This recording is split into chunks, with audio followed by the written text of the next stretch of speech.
सांगलीमध्ये विशाल पाटील यांनी उमेदवारी अर्ज मागे न घेतल्याने महाविकास आघाडीची डोकेदुखी कायम। लढाई संजय काका आणि आपल्यातच, विशाल पाटील यांचं वक्तव्य।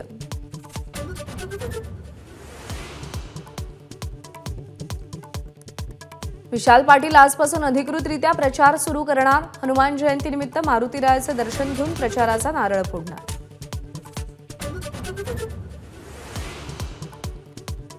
सांगलीमध्ये बंडखोरी करणाऱ्या विशाल पाटील यांच्यावर कारवाई करणार। काँग्रेस प्रदेशाध्यक्ष नाना पटोलेंचा इशारा। 25 एप्रिलच्या बैठकीत कारवाईचा निर्णय घेणार।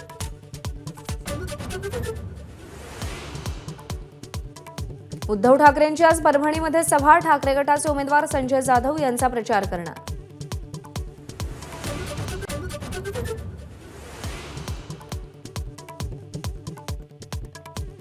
सपाचे प्रदेशाध्यक्ष अबू आझमी पुढचे 4 ते 5 दिवसात अजित पवारांच्या राष्ट्रवादीत प्रवेश करण्याची शक्यता।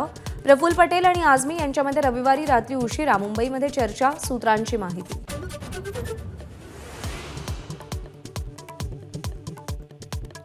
लोकसभा निवडणुकीच्या तिसऱ्या टप्प्यात 258 उमेदवार रिंगणात। मुख्य निवडणूक अधिकारी कार्यालयाची माहिती। 7 मे रोजी मतदान होणार।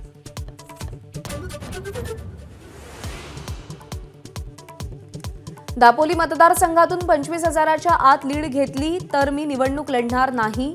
शिवसेनेचे आमदार योगेश कदम यांचं अनंत गीतेंना आव्हान।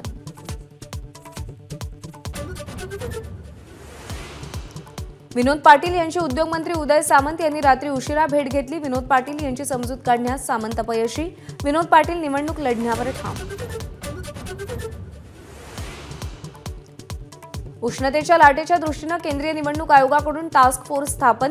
प्रत्येक मतदान केंद्रावर पंखा, शामियाना, पाणी ठेवण्याचे आदेश। एबीपी माझा, उघडा डोळे बघा नीट।